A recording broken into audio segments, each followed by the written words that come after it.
This is our final panel of the afternoon. My name's Robin Jacobson. I teach political science here at the university. And this is a panel that is addressing, well, the politics of it a little bit and policy as well.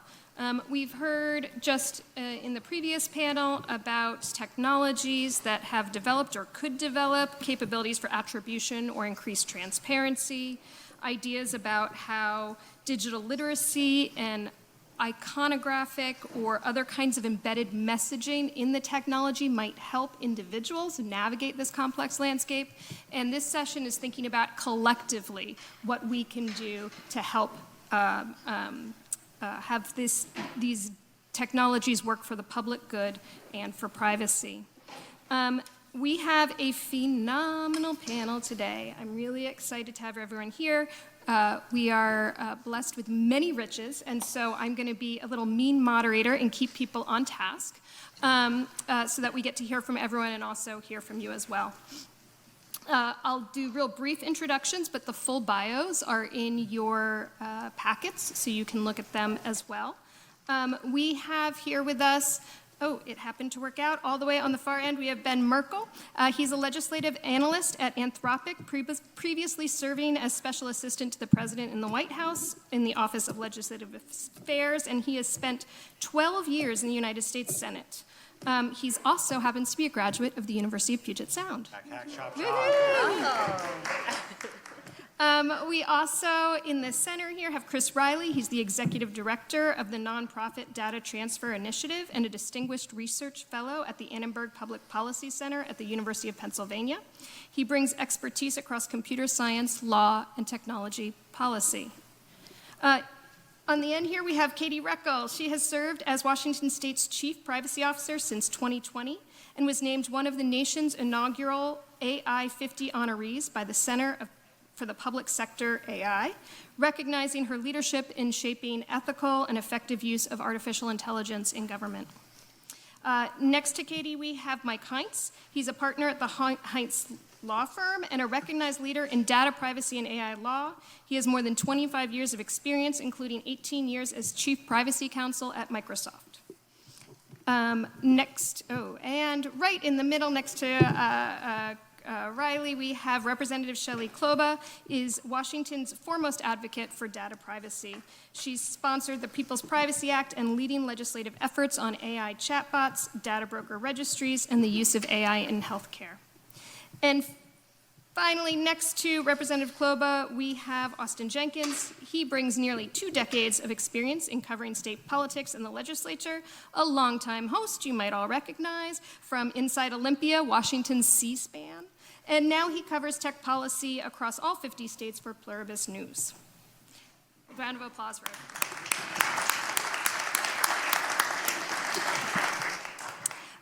But let's start where we ended with Austin, in part because in the US, much of the work that is done on addressing this complex nexus between AI and privacy that we've been talking about all day is actually happening at the state level.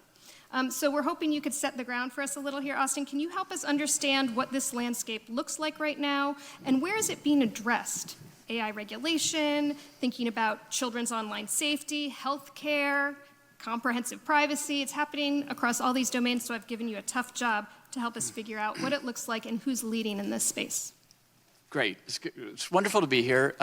Very timely topic. This is an amazing panel. I'm going to try to be brief because I want to hear what they all have to say, but I will try to set the stage maybe for the conversation. Here's the big picture. Congress has not passed a comprehensive consumer data privacy law. Congress has not passed a children's online safety law since the 1990s. And Congress has not passed AI regulation except for the Take It Down Act. So states have stepped into the breach. They are, of course, the laboratories of democracy, and they are acting as what someone described to me a couple of years ago, and I thought this was brilliant, as a shadow Congress. It began, if you want to kind of go back in recent history, in 2018 with the California Consumer Privacy Act, which was the first in the nation comprehensive consumer data privacy law. Today, 20 states have such a law in place, Oklahoma being the most recent. Alabama is on the verge of becoming the 21st. Children's online protections, that story also sort of has its origins in California with the 2022 passage of the Age-Appropriate Design Code law, which basically says design online services and platforms that kids are going to use with their best interests in mind. That has led to a number of other similar laws around the country in both red states and blue states. States have also adopted parent permission laws to access social media, app store age gating, bans on addictive designs, warning label requirements, and much more. They're iterating on child protection. And then when it comes to AI regulation, this is pretty new. It was 2024 that the Colorado AI Act passed. It was the first attempt at doing a state-level comprehensive AI law. Today, there are some 1,600 AI bills floating around state legislatures. There are AI frontier safety bills and now laws in New York and California. There are laws requiring AI transparency and watermarking. A slew of bills this year to deal with AI chatbots and especially protecting children. In fact, we have a new law on the books here in Washington state. So that's kind of the third leg of this stool. Of course, there is industry pushback to all of this on all three fronts. There's been litigation, there's intense lobbying, there's no kind of agreement really on how to move forward. Data privacy is interesting. Industry kind of accepted what states were doing, but that was because the law worked for them. And a little interesting backstory, the model that's been adopted in most states actually originates not with Representative Kloba, but with a colleague of hers, Reuven Carlyle, a former state senator who wrote the Washington Privacy Act, which never passed here. We still don't have a statewide comprehensive data privacy law. We have a health privacy law, but not a comprehensive statewide law. That model that was developed here in Washington became the model for other states, but there's been pushback from consumer groups that are saying it's too business friendly, so there's a lot of adjustment and sort of back and forth still happening. Children's online privacy has been thrown into the courts. We're getting a little bit more clarity, but we're still, I think, a few years out from having a lot of clarity about what states can and can't do, what's constitutional and not. And then on the AI front, it's just gotten very fraught because of the Trump administration coming in and sort of throwing out the Biden administration's safety focus and really emphasizing competition with China, innovation, and pushing back on states trying to regulate. But the bottom line is state legislators are not backing down on any of these topics. In fact, I would say they're doubling down in many respects. And it's Democrats and one of the great things about covering AI or tech policy in the states is it brings together Democrats and Republicans in incredibly polarized times. They're all concerned, a lot of them are parents, they're concerned about kids. A lot of them are regretful they didn't do more to address social media, and they don't want to make the same mistake with AI chatbots. So it's an interesting place right now to see how state legislators are really taking tech policy seriously. But you got to ask the question, is that really the best place to be doing this, or should Congress be doing it, and why isn't Congress doing it? So I'll stop there. I think that maybe the last thing I would say is there's this interest in how privacy and AI are kind of fusing or coming together. Mostly, a lot of the legislators working on these topics are veterans of the privacy wars and are now working on AI. Increasingly, what I'm hearing them say is it's good to have a privacy law in place to then do AI regulation kind of on top of or adjacent to. And they're also saying that there's an increasing effort to go back and update privacy laws to apply to the AI era. So I think we're going to see more of that. But a lot of what we've seen of late is standalone privacy laws and standalone AI laws. Stop there. Great. Thank you, Austin. And Representative Kloba, maybe you could pick up on that and help us understand what's happening in Washington state specifically. As Austin told us, we did just this past legislative session. You successfully passed the first in the nation legislation regulating AI companion chatbots, protecting minors, setting guardrails on some of the most intimate and potentially harmful interactions that people have with these AI systems. And yet, as one of the fiercest privacy advocates in the state, you know Washington has been unable to create a comprehensive privacy law. What's happening there? And you said I have 6 minutes? Somebody elbow me if I go on too long. Yeah, I think just building on, I have been in rooms with legislators from other states, and they're like, oh, well, we modeled ours on the Washington Privacy Act. And I have pointed out to them, Washington has never passed the Washington Privacy Act, despite having the sort of the triumvirate of control all in one party. And I think when you look a little closer at what was happening, the Senate would pass it, and then it would come to the House, and basically, we didn't think it was consumer friendly enough. And so we make all kinds of different adjustments. And then, of course, in that legislative process, what comes off of each of the floors has to agree with itself. And so you have to make some adjustments and that sort of compromise. And we were never able to get past that. And I think as we have seen other states pick up some of the ideas that we've had in the People's Privacy Act, which was one that I have been championing for several years now, we're seeing other states start to do those things. And we even, in our state, I think there's been mention of My Health, My Data, which was a Data Privacy Act specifically around health data, reproductive health. And I think it was very popular because anybody can agree that that's pretty sensitive information. And it was in the post-Dobbs decision at the Supreme Court where each state was developing their own ideas, and it was pretty obvious that we were going to need to protect that information when law enforcement could get hold of it and go after you and potentially prosecute you for maybe crossing state lines to terminate a pregnancy, for instance. So there was that, I think, greater awareness in the United States. There was a feeling of, this is really urgent, we have to do this now. And I think that's one of the things that we have lacked here on a more comprehensive Privacy Act, is that it's kind of invisible. Many legislators, just like many other people, aren't really aware of the dangers and the harms that are out there. They're not really aware of the ubiquity of the gathering of their data because it's hard to see. It is invisible. It is, not transparent, and that's by design currently. And so I think there was more energy around passing the People's Privacy Act, and certainly lots of energy around getting the chatbots bill across the line because of what we were seeing happening nationally. We were seeing some really egregious, horrifying stories of what happens to children when they're getting engaged with a chatbot. Really horrible things. And I think that was a big push. So I think as we are seeing some countervailing forces against all of the really heavy-duty lobbying that we get from the tech companies, and the sort of, not really their fault, but lack of lobbying that we get from consumer privacy advocates, everyday folks who are worried about their privacy, and some of the civil society type of groups. Like we had somebody from Epic earlier today who does a lot of great consumer-focused privacy work.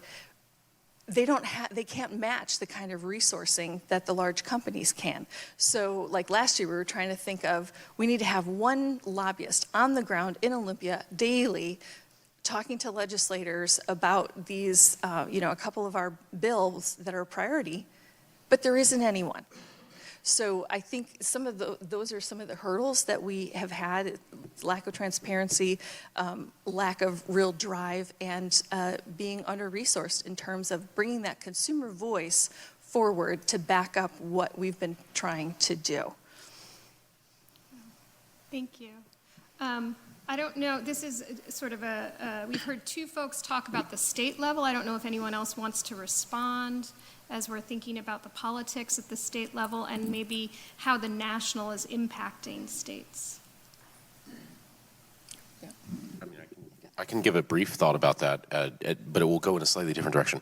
I work a lot with European regulators.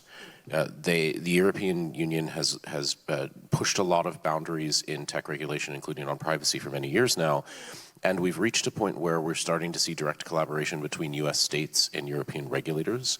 So I think that's a great thing. I see a lot of shared norms being built and implemented in different ways. But anyway, just wanted to throw in Europe.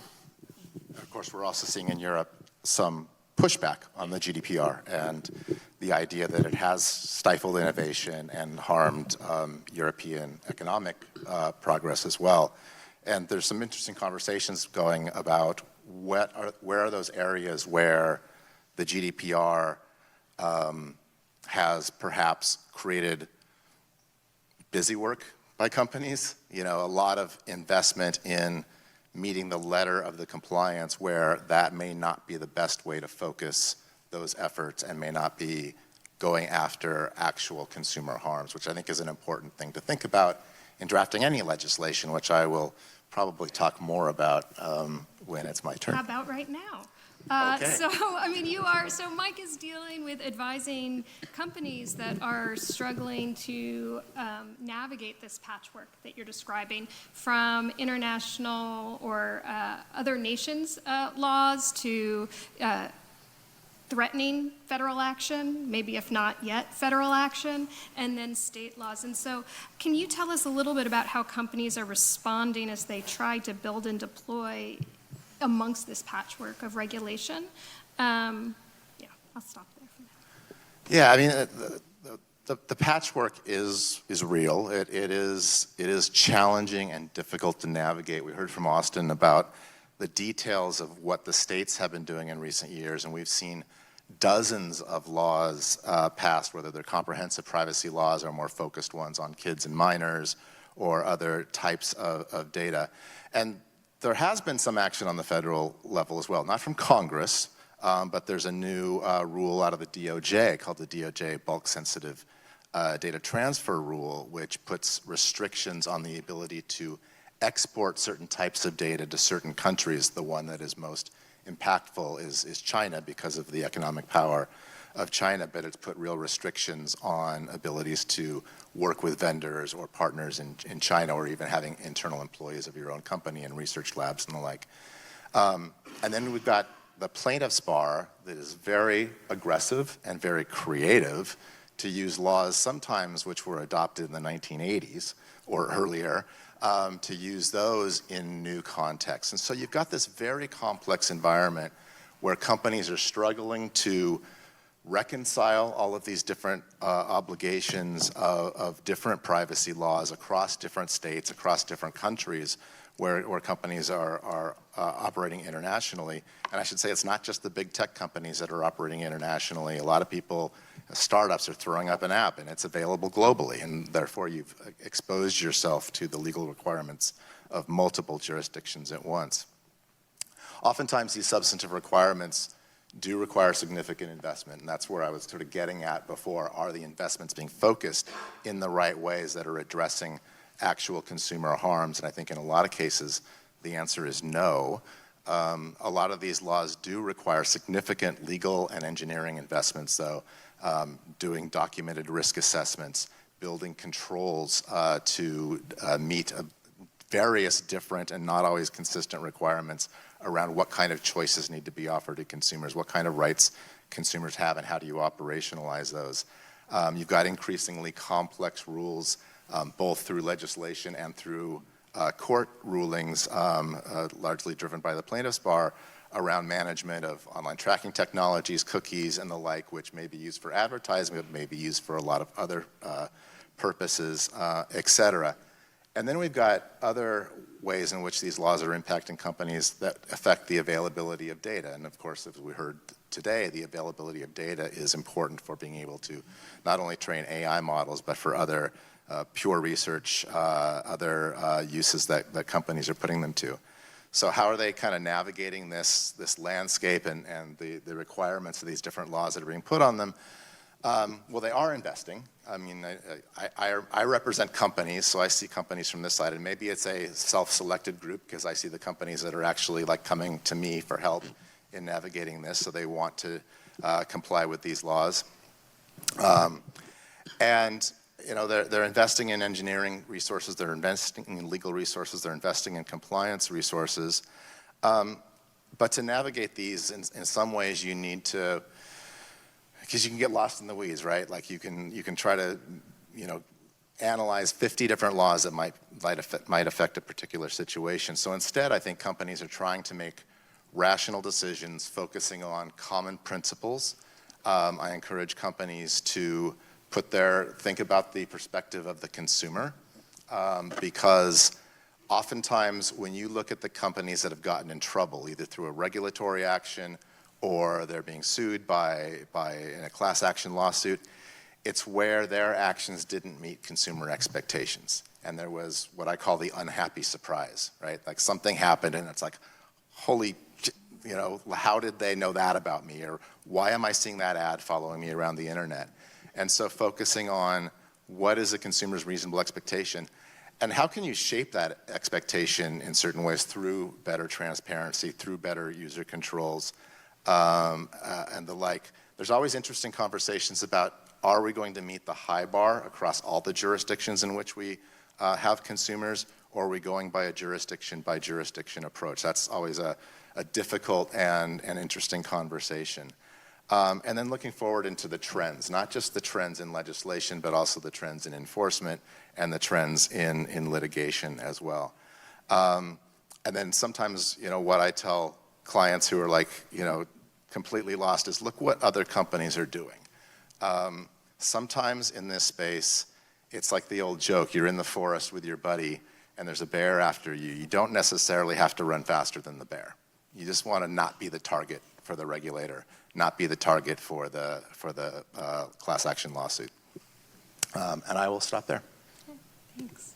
I mean, in some ways, it's interesting to hear what seems like a kind of traditional story about regulation and companies attempting to meet regulation, maybe slowing down some of the innovation. I wonder in what ways some of the questions that we are hearing, yeah.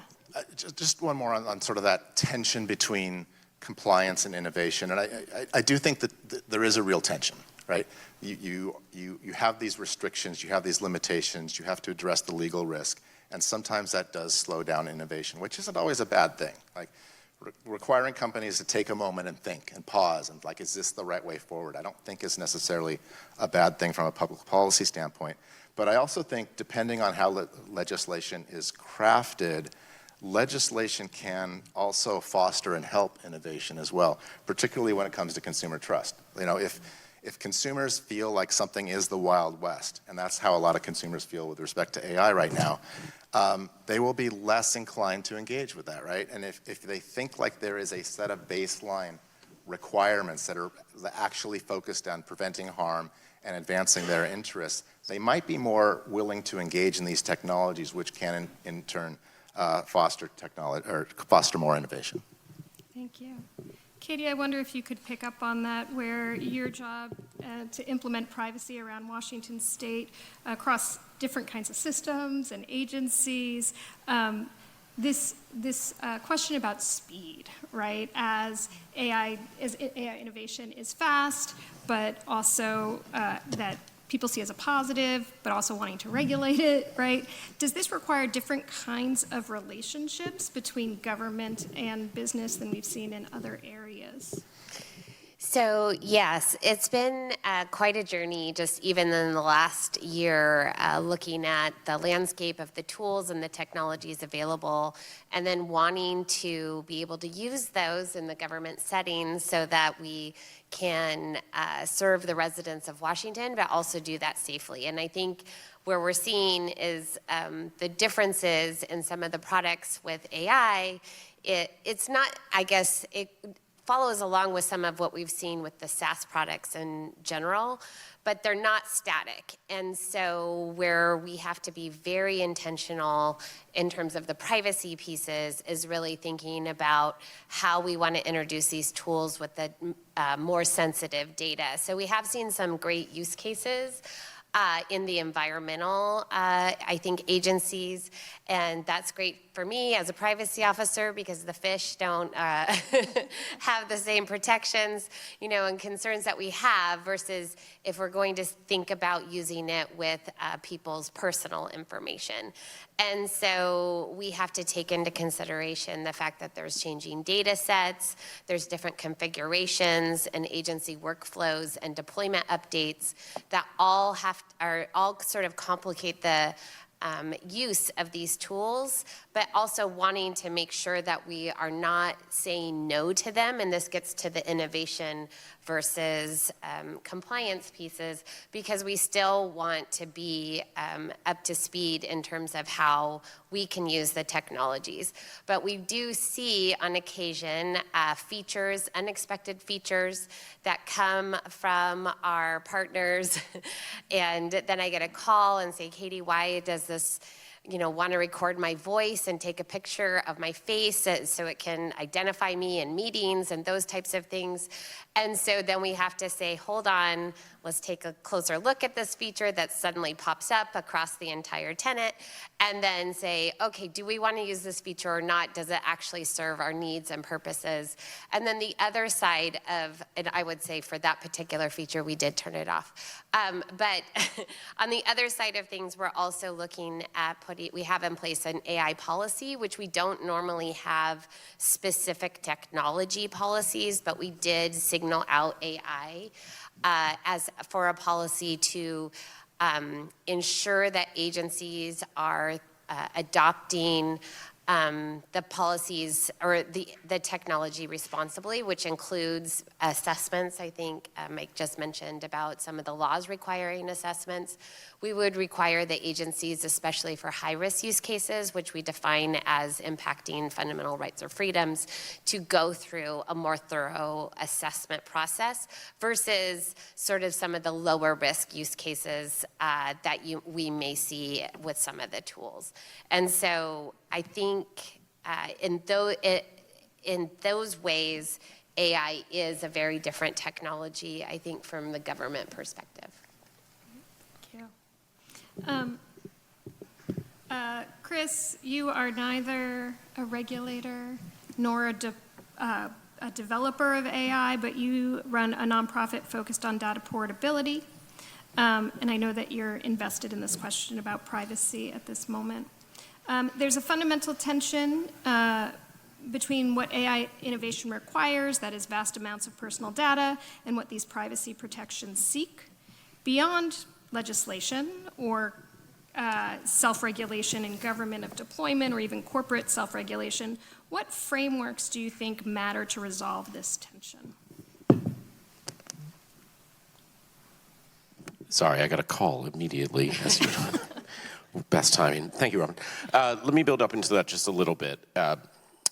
I have now an almost 20-year career in tech policy. I've worked on everything in the tech policy space, and nothing I have ever worked on has ever finished. None of these issues have ever been resolved, not fully. Also, AI implicates almost all of them. Privacy, security, IP, speech, competition. AI is making them all, let's just call it interesting. Governance is very, very difficult. I think we've heard a bit about that already today. We're going to hear a lot more. In the early days of the internet, it felt a lot easier. I don't know that it was, but it felt easier, right? Standards bodies, technical communities were able to get together and just work things out. J.P. Barlow is famous for his Declaration of the Independence of Cyberspace speech from 30 years ago, where he said governments had no place in how technology was to be developed, shaped, or used. I'm fond of, in settings like this, being very blunt. J.P. Barlow was wrong. We do need law, but law is not perfect. There is no such thing as a perfect law. There is no such thing as perfect technology. And if there is one thing that I would like people to walk away from this panel with, it is that you cannot just pass a law and fix things any more than you can update the technology and just have it work. We need durable governance mechanisms going forward that are transparent and that are trustworthy. So that's part of what we're trying to do at my organization, the Data Transfer Initiative. It's a small nonprofit. We work with the tech sector, with large and small companies, with government regulators and others to advance data portability, building out data portability and interoperability tools, infrastructure, mechanisms, shared norms, and so forth and so on. So the General Data Protection Regulation in Europe was passed many years ago. It offered data portability as a fundamental right. Companies have to make data available. They have to make it transferable by users, written in the law, so it's done, right? We still haven't quite worked it all out. There are some tensions. Differences of opinion vary on how much those tensions are between data protection obligations, data portability obligations, competition obligations, and so forth and so on. But it just gets back to my bigger point of we need to figure out the kinds of structures and mechanisms that we need to build in place and build together in order to advance this cause. So I will give you a very specific example. We at DTI have a project that we call the Data Trust Registry. It's about to exit its pilot phase later this month. And we built this around a specific problem.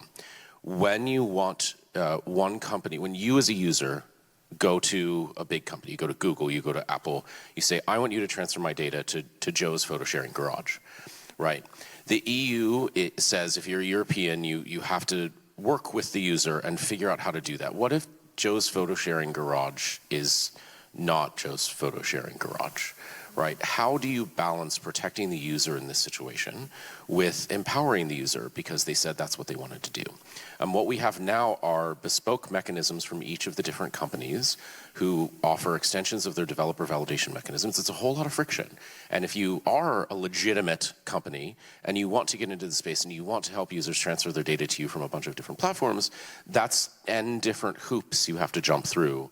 And all of them involve answering the same questions and getting some redundant or overlapping or difficult security credentials and so forth and so on. So we said, we're going to see what we can do to fix this. We are an independent nonprofit.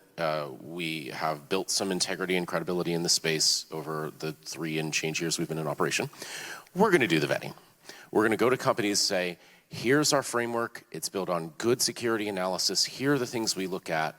We're going to have a registry that we build, and we will bring people into it, and we will set up an API, and you can incorporate the signals from our infrastructure into your vetting mechanisms. Maybe do some more work, whatever. If we can save people from answering the same question several times, if we can save companies the trouble of doing something that every other company is already doing, we can improve forward-looking governance through this intentional, transparent, collaborative type of mechanism. So unfortunately, there is no simple answer to any of the questions that we've been talking about today, right? What we need are a whole lot of individual efforts focused on different pieces of this problem, advancing different human values in the context of the intersection of privacy and AI. And we need to be transparent about all of that and working together on all that as best we can. Thank you, Chris.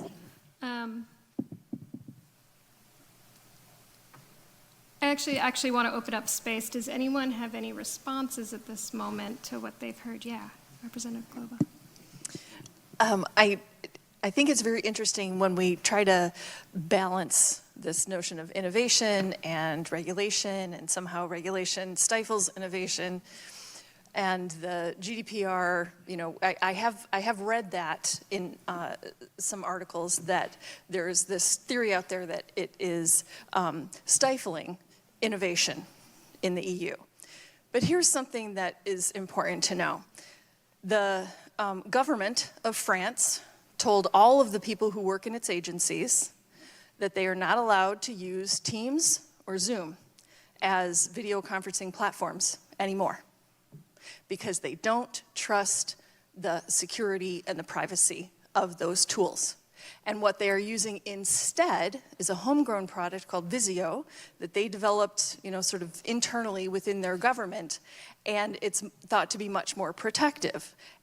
And so the regulations that they have in the GDPR, I think, could be argued, have spurred innovation that comes up with a product that's better than what, you know, we're all familiar with Teams and Zoom, and they're great, but this is something that is going to work apparently just as well or better, and it's going to have those safeguards in it. So I think there was another story about in Germany. There was a big American product, and they were going to stop using it because it wasn't protective enough. So I think that companies who want to, A, get the trust of potential customers are going to be in favor of regulation. I think they are going to benefit from products that are have more the consumer in mind and are protective of privacy. So I think that regulation can be something that is helpful to kind of lay out a set of rules that people can innovate within that and come up with really good products. Well, I didn't ask for this segue, but thank you, Representative Kloba. In fact, we've been talking a lot today, all throughout the day, about concerns and threats to privacy, and often we see that as coming from big tech and business, right? But recently, we've seen ways in which maybe big tech is protecting us from privacy as well, or for privacy. Recently, Anthropic refused to remove restrictions that prevented the Department of Defense from using its tools for mass domestic surveillance. Jill Lepore wrote an interesting piece recently about this conflict in The New Yorker, if anyone's interested, and wrote about the governing documents that Anthropic has developed to guide the model. And she says, quote, "It's because the US Constitution has failed that Claude has a constitution, which is apparently all that stands between American citizens and foreign nationals and the overwhelming force of the United States military." This reversal, is this really, as Lepore says, about our fraying democratic institutions, or is this something about AI itself? That is, AI is developing at such a high speed, or the technology itself is invested in this, or is it about the concentration, the political economy of AI, right? This concentration of power in the hands of companies that allows it to challenge government. What is it, right? No, and that's a great softball. No, and thank you. Really grateful to be here today, and have really enjoyed the programming and like the thoughtful answers on all of this. It's gratifying. And although I'm a huge fan of Jill Lepore and especially her one-volume biography of the United States, I do take a little bit of quibble of that construction. And ultimately, like it is and I think this is our official view, right, is the deep weirdness and the power and potential of this technology, which has created all these unique situations, and I believe several of other panelists have touched upon today. Ultimately, right, like these privacy concerns, as Chris touched upon, right, this is kind of a continuous concern since, for 30 years, since like the modern telecommunications infrastructure and information technology system has been developed and emerged. And really, like some of the concerns here are not new. These are new vectors, new risks, et cetera, but the core ones are the same. What we believe is ultimately new and which animated our dispute with the department is that one of the limiting factors with regard to like how privacy could be or the erosion of privacy could be wielded against people is human analytical capacity, right? If that has been a bottleneck for a surveillance capability, that's now been dissolved as a result of artificial intelligence, right? Since you invited me to participate in this panel in December, we've had that fight, and we've actually developed a model and refused to release it because of our concern of its potency and the risk that it poses, especially with regard to cybersecurity. Obviously, that's very closely tied with privacy. So really, it is, in Claude, yes, it has a constitution. It's online, read it. It's a fascinating document. This is more like how do we teach Claude to be a good person, and we have ethicists and philosophers working on this. I think that's, again, another way that this is a different technology than B2B SaaS. Not to disparage that, just to draw a distinction. But this is, if our company is predicated upon the belief that this is a different technology with different implications for all walks of life, our economy, geopolitical security, our relations with each other in the world, then we need to act accordingly. And I'm really glad that you included this element too of like accountability and concentration of power, which is something that we're deeply concerned about. Right, if we're here saying like, hey, this is going to be a transformative technology, it just boggles the mind that we also wouldn't argue for some forms of accountability and regulation. We've been proud to support bills in California and New York. We've been fighting to pass strong federal standards. We've been openly opposed to efforts to preempt state regulation and the lack of a robust federal standard. And right, like, we're the smallest of the big AI companies. We only have around 3,400 people or so. Right, like, yes, there's compliance costs, there's challenges that come with that, but we can figure it out, and it hasn't slowed down, maybe at the margins innovation, but for us at least, and this isn't to speak for, right, there's lots of companies without our resources, without, both internal and external, but we've been able to navigate it. And we believe that ultimately it's the characteristics of this technology where, I think it's our perspective, right, that to remain at the frontier, you need to have these huge, clusters of compute, you need to have data. Those are increasingly expensive and complicated propositions that we should be held out, and we should be held to a different standard, and that we should be held to account to democratic means, and that it's a threat to us all if any actor is able to have unilateral control over these tools, especially as they grow more powerful. I think we're maybe the only ones in the industry who feel that, so I don't want to say like that's representative and obviously talking my own book here, but but I think feel like we're in alignment with a lot of the discussion that's happened here today. Would anyone like to respond?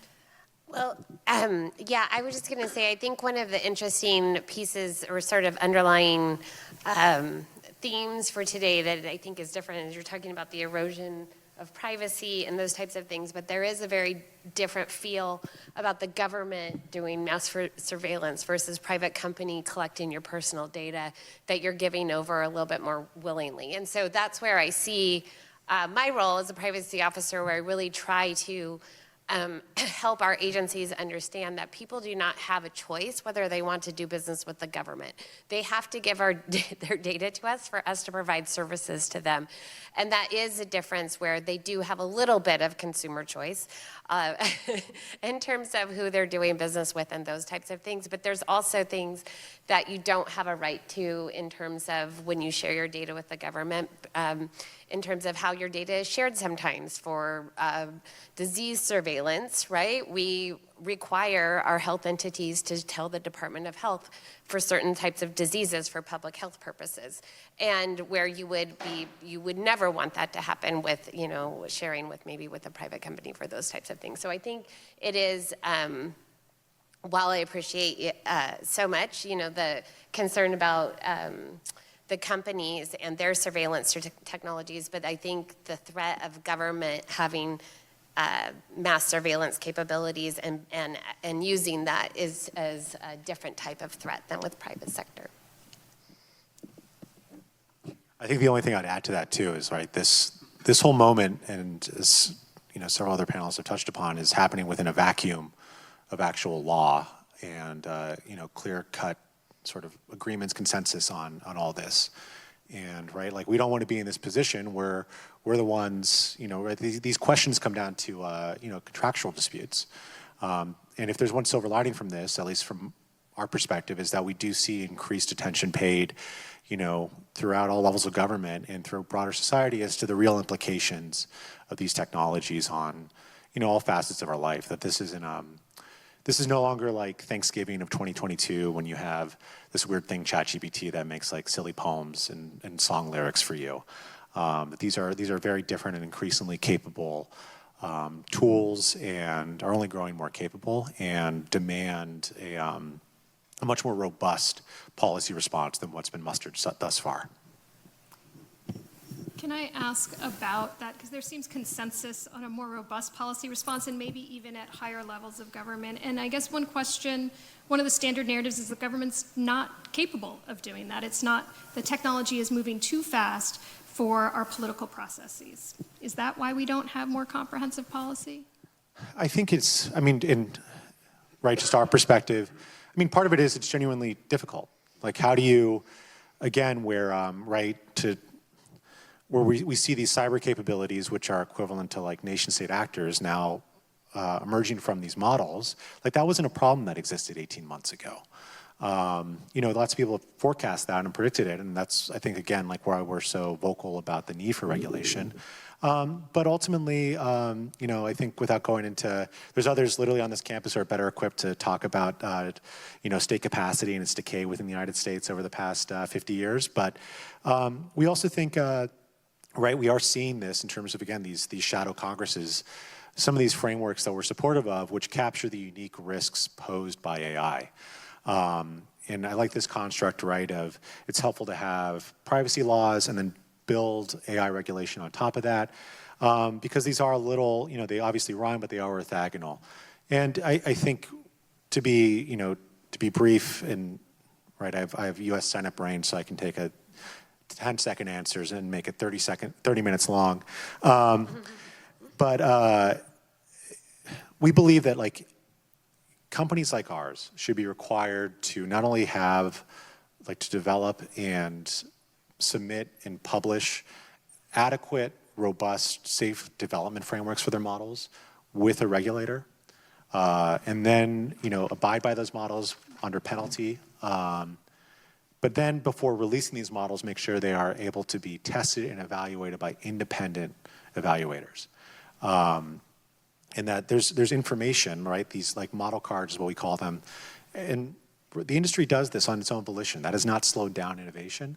But that these are the basic things so that people are equipped and understand what are the different risks, how they've been tested, what are the challenges, and that we can make it, where we believe we're going, these determinations are of, what is needed to safely release these models. Where we have a model that we believe we cannot safely release right now, or responsibly release. We're working to get to a place where, right, it's anti-democratic to say hey, you can't have the supermodel. Only those who can have the capacity to use it safely are allowed to do it. But I think that's what we're building towards and advocating for is, that's not to diminish, right, the very real risks around privacy and user mental health and well-being. But we should also focus on the unique risk vectors that are posed by this technology and develop the regulatory apparatus to account for them. So I do think a certain amount of humility is important for both businesses and governments. However, I don't tend to give a lot of credence to the idea that you just have to give up because it just moves too quickly. One point, this is a bit of a trope, but I don't think it's been said yet, so I'm going to say it. You don't regulate the tech. I lost my mic. Oh, wait, it's back. You don't regulate the technology. You regulate the interaction. So it's not that we need an AI law. That doesn't make any sense, right? You have laws around the impacts of AI displacing jobs and careers. That's a thing. We don't do enough to pay attention to that, or what do we do in that context? You have laws around AI that is being used in ways that abuses people's personal data in the privacy context. You have laws around security harm, risk management, other kinds of harm that happen because of irresponsible management of how the AI fits. So the Digital Services Act in Europe is another law that I don't know if it has come up yet, but it puts in place a kind of flexible framework that I think gives an illustration of how governments can set up structures that keep pace with evolving technology. The Digital Services Act's core framework, is, as I like to describe it, is risk assessment, which is done by the company because it has the best information in order to assess the risks of its own business practices and technologies. Independent audit that pairs with that risk assessment because you need that kind of independent partnership. And then researcher access. Let researchers study what's going on and pay attention, and then you can bring in that non-governmental expertise and knowledge base in order to provide forward-looking governance. So there are lots of models of governance that can be forward-looking, that can bring experts in the government and outside the government to be part of this. Yeah, you said some of what I was going to say, so I agree with you. I think that we're never going to get to the point where there's going to be a pause in innovation and now we can legislate, right? It's always going to be sort of catching up, and I do agree with you, and I was going to point out some of these more principles-based or governance-based ways of legislating that in some ways have proven or stood the test of time and been proven effective in other contexts. And I think the internal risk assessment is useful. I think rules around transparency are useful. And everybody says nobody reads privacy policies. It's absolutely true and entirely beside the point. The fact is that the requiring people to do the work to document this and post it publicly, I've seen time and time again, companies go, oh shit, I need to say that publicly? Maybe I shouldn't do that, right? And you don't see those conversations, but they happen. And so I think those kinds of principles within privacy rules are very, very helpful. And not subject to the whims of what is the latest innovation today.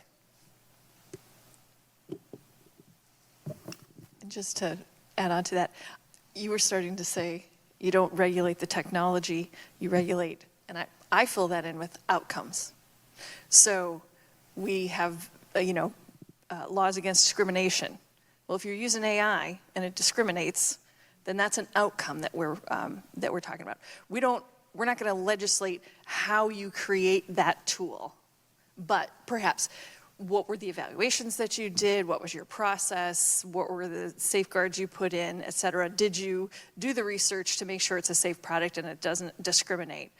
But we're not going to, get in there and write code for you. But I think that's how we make our laws a little more future-proof, if you will.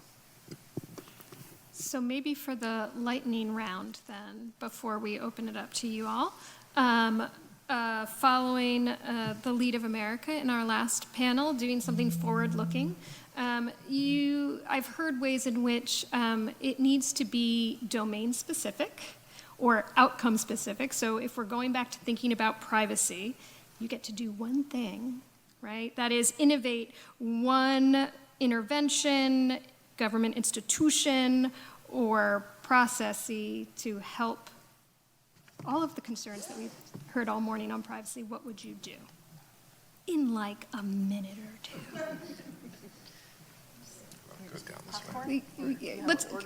Let's, can we go down the line, Katie? Are you ready?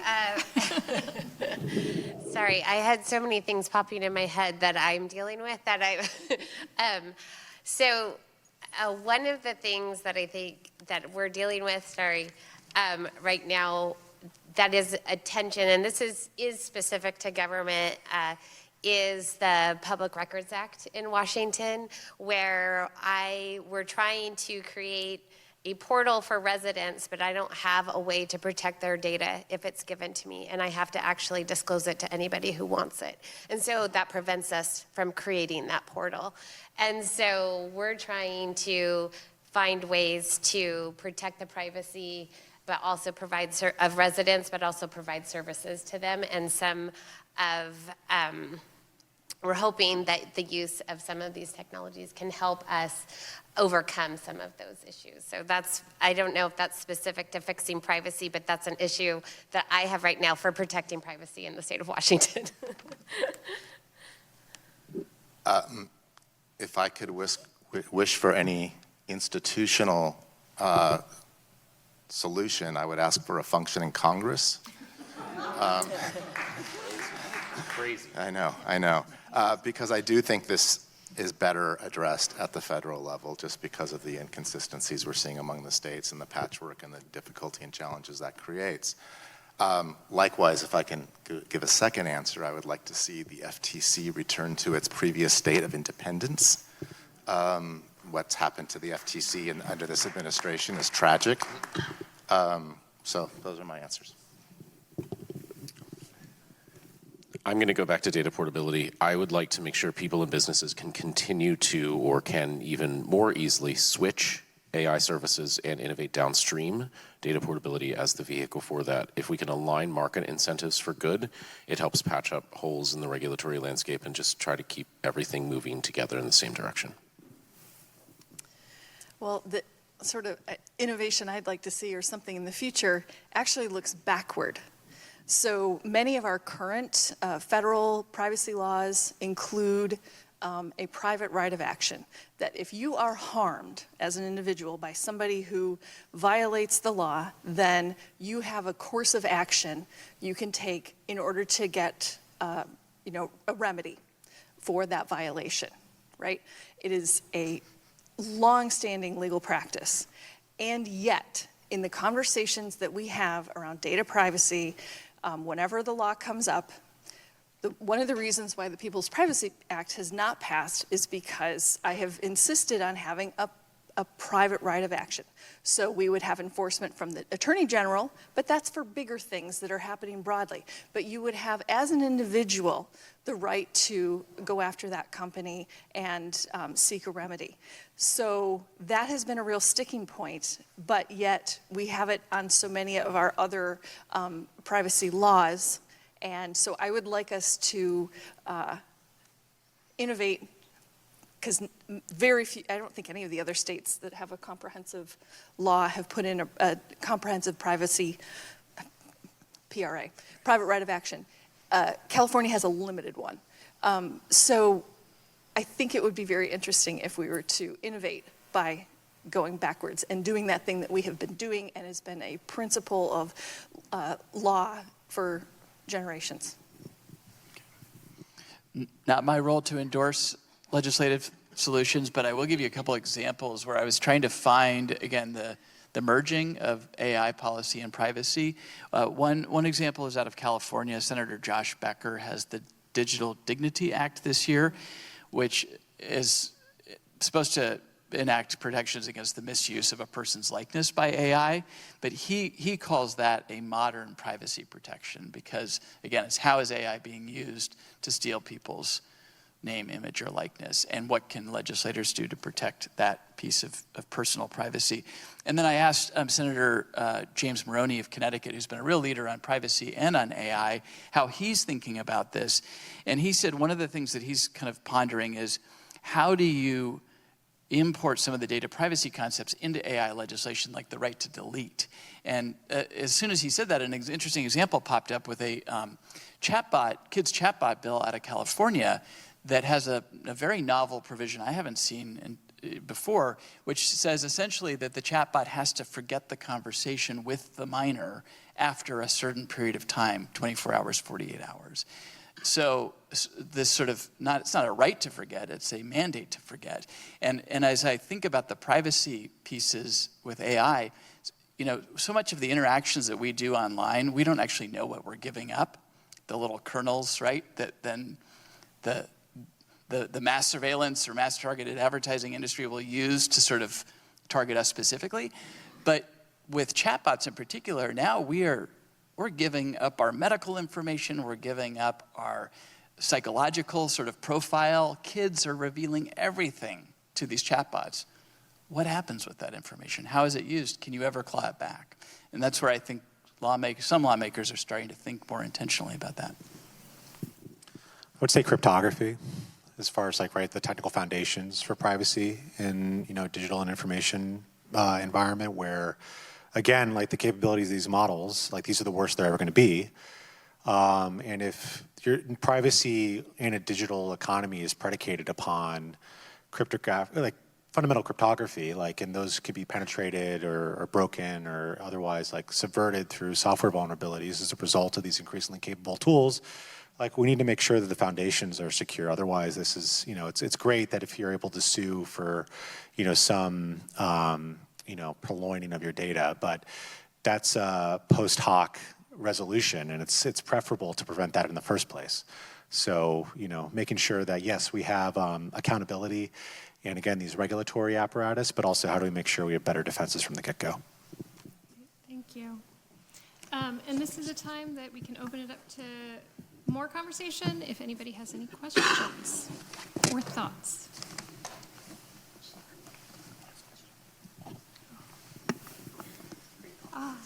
Why don't we start over there?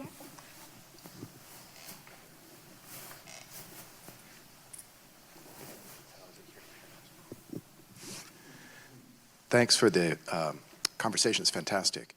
So this is a hypothetical.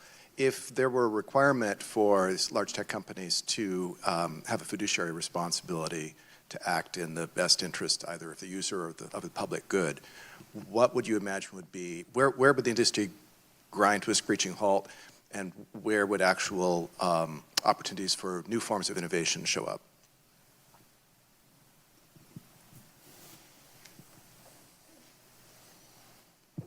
I'm happy to answer that from the big tech company perspective.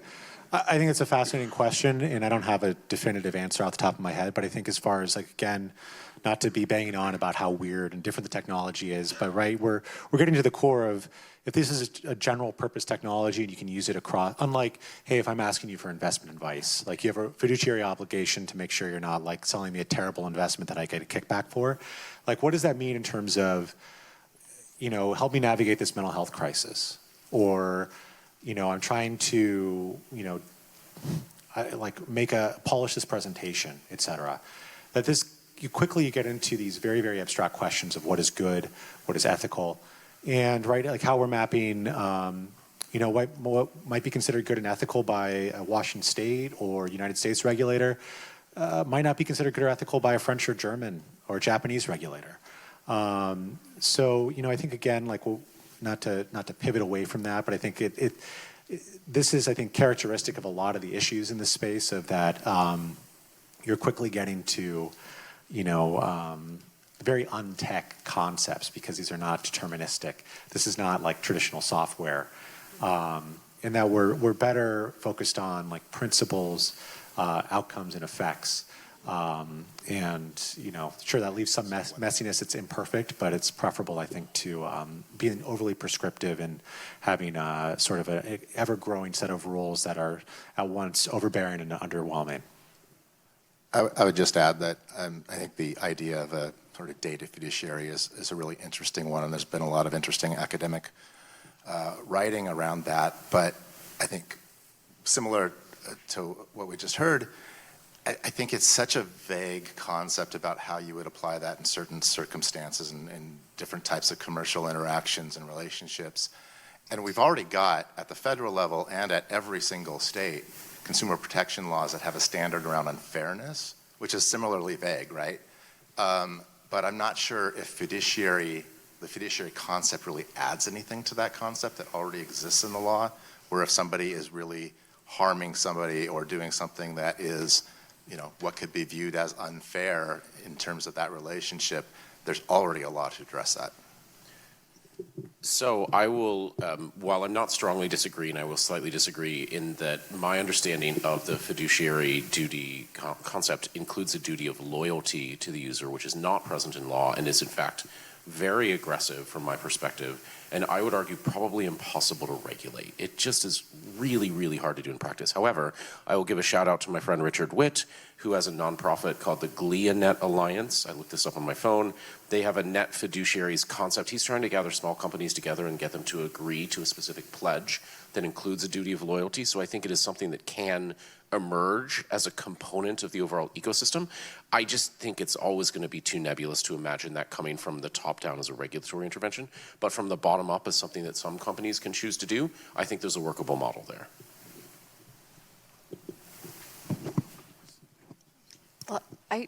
Can I have just one more? I think when we think about like a fiduciary responsibility, that's an interesting concept, but I'm going to sort of toss it back and ask you, so if there's a company looking to develop, say, an AI chatbot to deliver mental health therapy, right?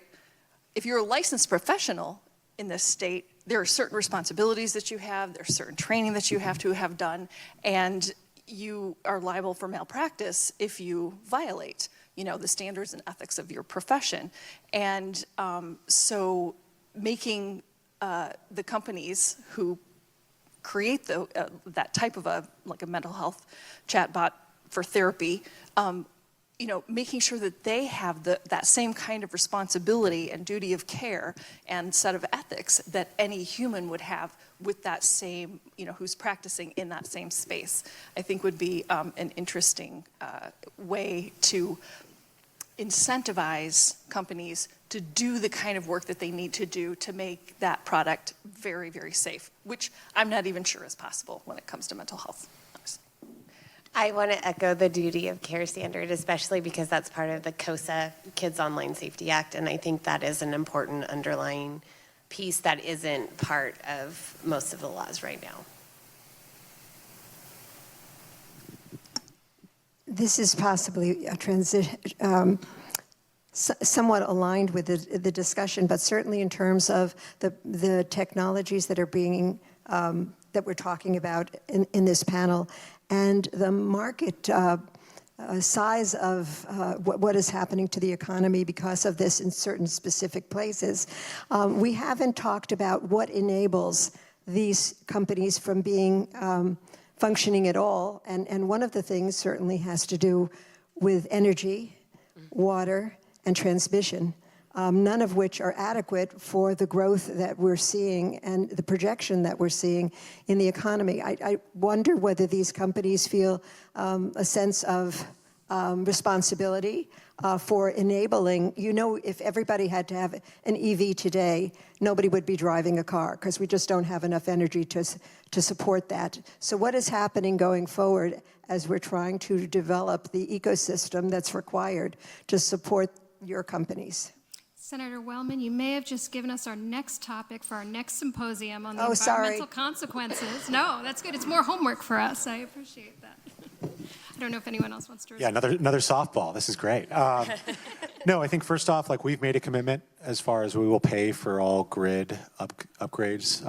Right, where I think you see increasingly the industry is they're bringing power behind the meter in order to build this, and right, the interest, what's overriding interest in our industry is bringing this compute online as quickly as possible. Right, building these these data centers, et cetera. And that's why I think, one, you see a pivot to an emphasis on natural gas, because it's the quickest to build. But I think certainly if it was easier, just from a supply chain perspective, to have solar and battery, you would see much more demand for that. So some of that is policy, right, as far as creating some of those barriers. But then in terms of the actual costs and, et cetera, again, we've made a commitment as a company that, right, we can afford and we should pay for a lot of the infrastructure that's needed to upgrade the grid, to not only, right, if we're building all this power and connecting it, it should be, that requires a lot of investment. So, right, our infrastructure, we've committed to pay for that. I know several other companies have, and to the extent that there's efforts to look at policy to make that so it's not just voluntary commitments by companies, we welcome that conversation. Because ultimately, right, the grid has not grown for 20 years, and that's to put on my congressional hat. One of the, right here we had the Bonneville Power Administration, right, which was once sort of a marvel of the world as far as power too cheap to meter. And that's changed as a result of the fact that there's not been the same demand, and right, BPA balances a host of different concerns. But now we're in a new regime and we're growing again, and how are we able to do so in a way that benefits ratepayers, but also, right, electrons are a fundamental input into a whole host of the industries, the entire economy. So that look, no, it would be awful if there's an Anthropic data center, we go under, and then you have a stranded asset as far as a hundreds of megawatts or gigawatt scale power generating capability that's just laying there fallow. That could be put to use elsewhere, and we think it's important to ensure that we're doing so in a way that's responsible and sustainable. Yeah, I have a question about, when I think about, because I teach undergraduates, and I think, and my colleagues might disagree with me, but I think most students have privacy. We don't expect to have any privacy. We've given up our data. We've given up. We don't think about it, and I wonder to what extent we might be tilting at windmills here, especially in the Trump administration, and we have never brought up the issue of what has happened to privacy in the light of Doge and Elon Musk, and the difficulty of federal regulation with the dysfunctional Congress. That was brought up, but I wonder if you were prognosticating how will we live out the next 2 years and what will happen?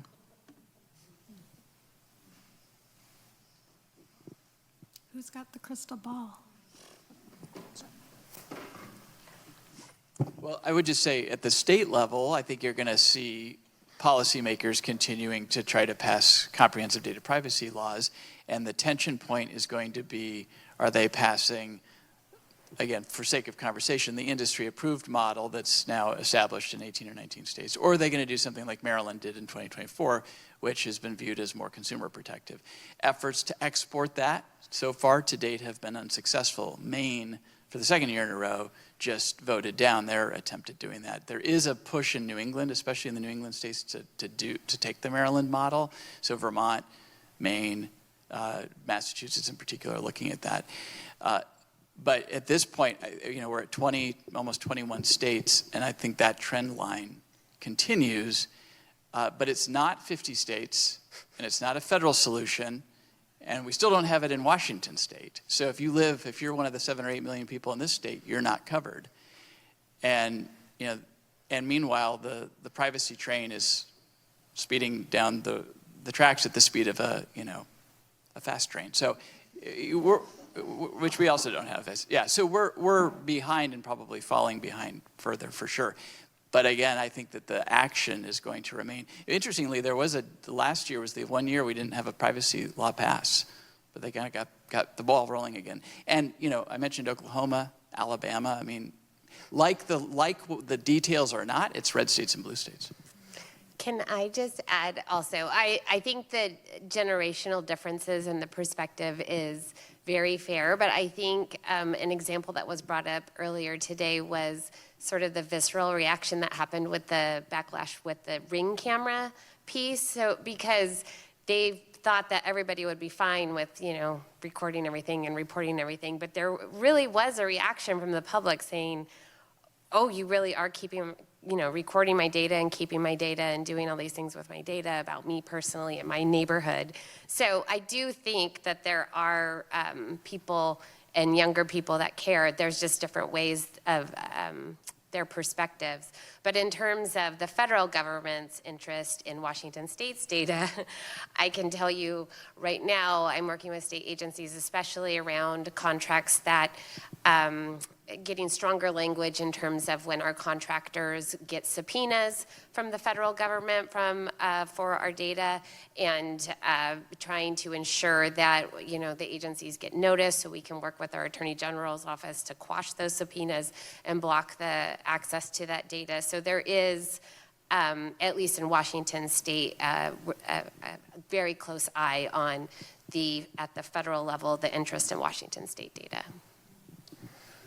Just very briefly to add to what's been said, you have to think about who the threat model is and who it is that you're worried about, and disaggregate a little bit, right? If the private sector and big tech companies are who you're worried about comprising your privacy, if you're thinking about something for which the regulation can take the form of guidance of technological architecture decisions, if California, New York, and a few other states pass bills that overlap, it's harder for companies to differentiate to create harm to the states that haven't passed bills, and easier for them to just adopt a solution for all of the United States, particularly if there's overlap between what they need to do there and what they need to do in Europe, in which case you quickly get to a point where they just decide to roll it all out globally.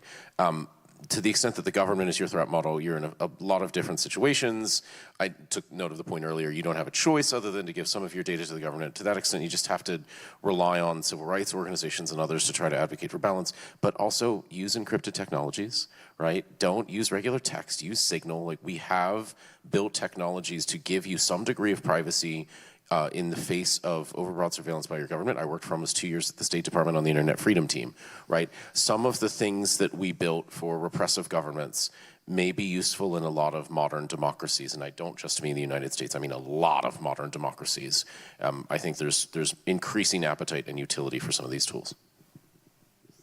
Yeah, I would just add to that. I think 20 states we're at the point where I don't think I have any clients at this point who aren't applying at least sort of the common principles of those 20 states nationwide, because it's just too complex not to.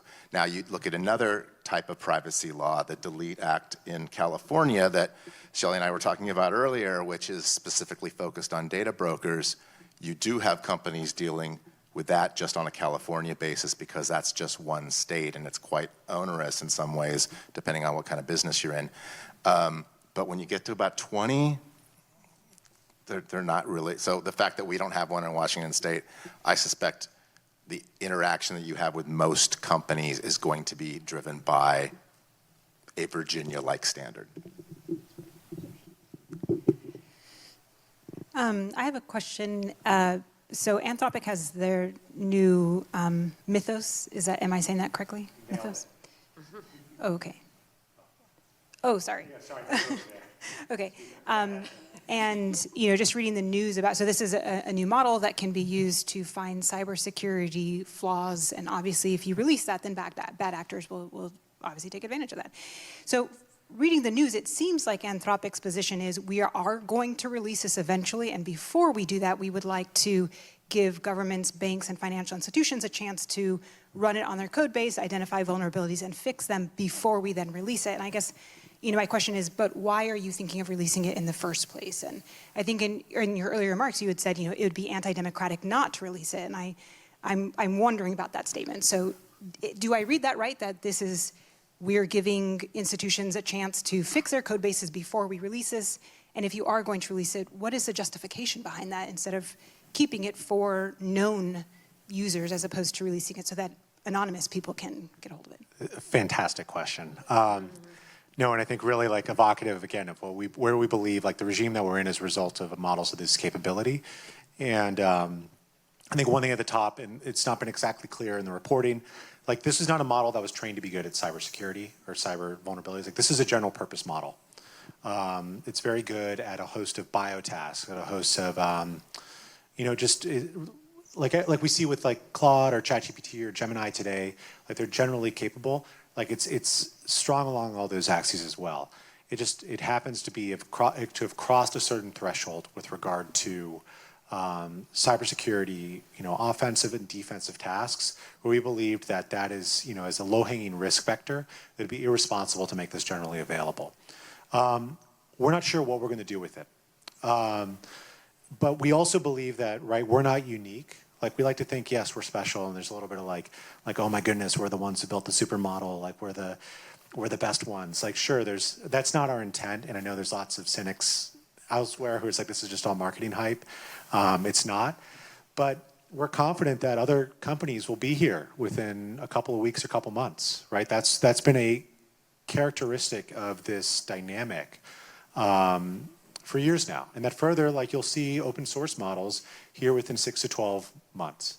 And so this capability, which is so worrisome to us today, as far as this is the first time we have not made a model generally available, it's coming, and it will be, broadly available regardless of whether we choose never to release another model again.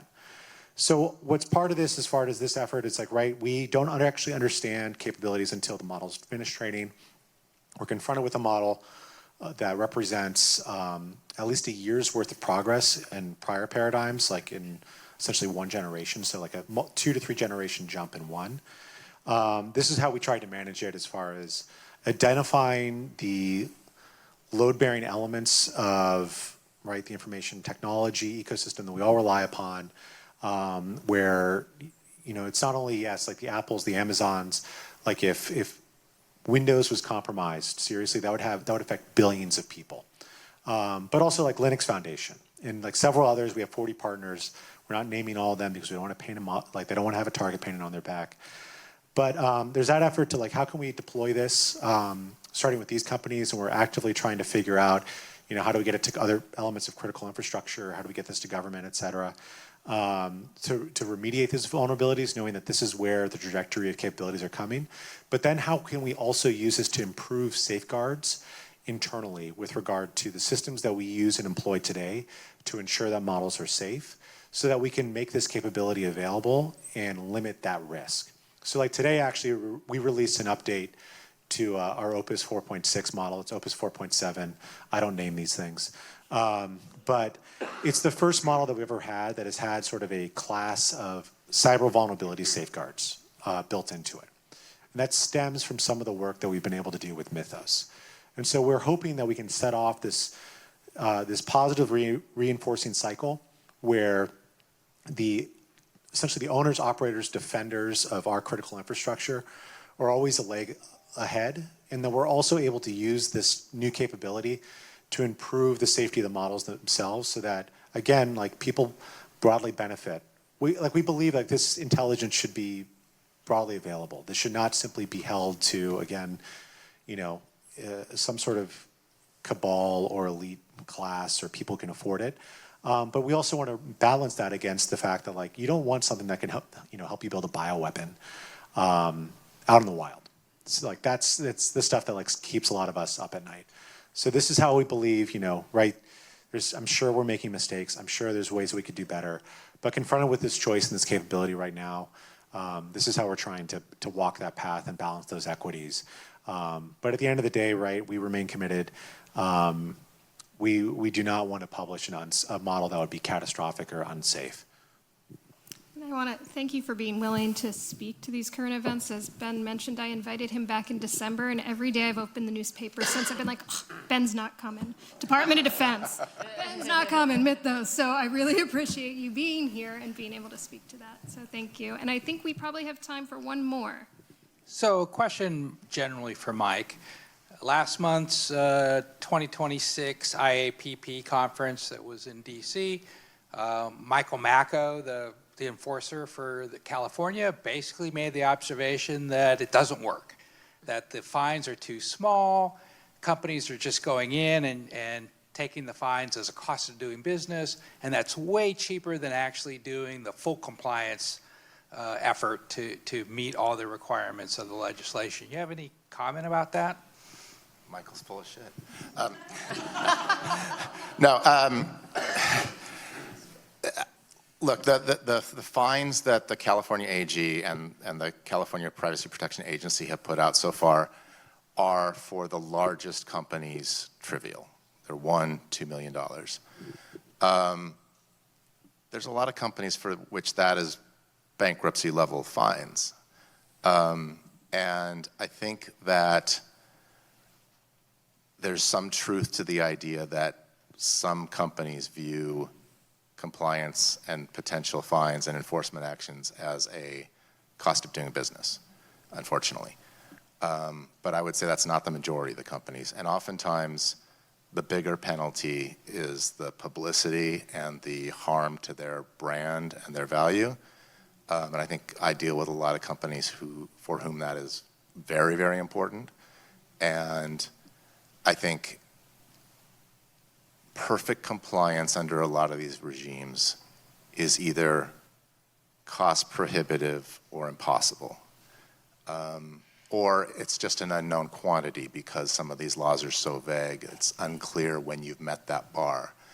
And unfortunately, I think we've seen at least 2 cases out of California where in my almost 30 years of doing this work, I could have told you up until about the last 6 months that, okay, maybe perfect compliance is not impossible, but if you are a company trying to do the right thing, meet the spirit of the law, and focus on those areas that are actually preventing or mitigating potential harms to consumers, you're gonna be okay. You can have the conversation with the regulator, okay, we missed this thing. There was a stray cookie that we didn't list. Okay, no harm, no foul, we'll fix it. And then the regulator will go, thank you, and they'll go away. We've seen a couple cases out of California where they're like, no, we're gonna go forward with an enforcement action and we're going to fine you significant monetary fines for that kind of stuff. And I don't think that's the best use of their limited enforcement resources. I think that if they're focusing on ones that are genuinely harming consumers and then they drop the hammer and impose painful fines on people, that will send a more powerful message. Thank you for that. Before we thank our panelists, I do just want a couple of announcements. So we have a reception up in Wyatt Hall, which is right across the quad that we invite you all to. And following the reception is the keynote address back in this room by Nita Farahani. Inside your folder, there's information Professor Tubert told you about the AI initiative, of which this is our first symposium, and the other elements of that AI initiative. So I encourage you to look on that, see if you want to get on our listserv or get involved in some other way. And additionally, there is also a form in there to request feedback from you as well as to how the symposium went and what else you would like to hear about for next time. I would also love to thank Ben and Austin and Representative Kloba and Chris and Mike and Katie. Thank you so much for being here this afternoon. It really was a wonderful panel, so thank you.